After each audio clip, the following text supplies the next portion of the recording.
Hannah Stanislaw and her 2.5-year-old daughter have been living in the temporary housing on Nightingale Square in Balham for 14 months.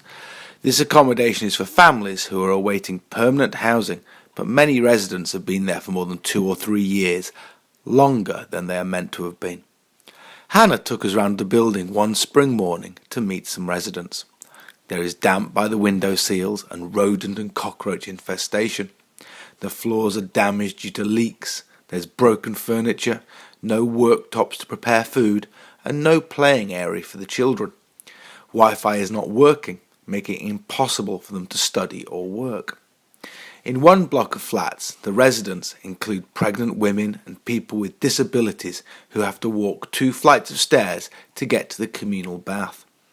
One mother told us she had to pick her son up from nursery, bath at the same time as him, and put him to bed because after he goes to bed at 7 p.m, she can't leave the room to have a wash upstairs. The block of flats is in the middle of a desirable area which has no public children's playground. Next to it there is a fenced garden square linked to the local privately owned houses. Hannah told me once her daughter came and asked the lady at the gate, "I'm a resident of Nightingale Gardens too. Can I come in?" The woman replied, £4. Hannah's mother and her grandma were in this temporary accommodation in 1971. People shared the bathroom then, and now in 2019 it is still the same.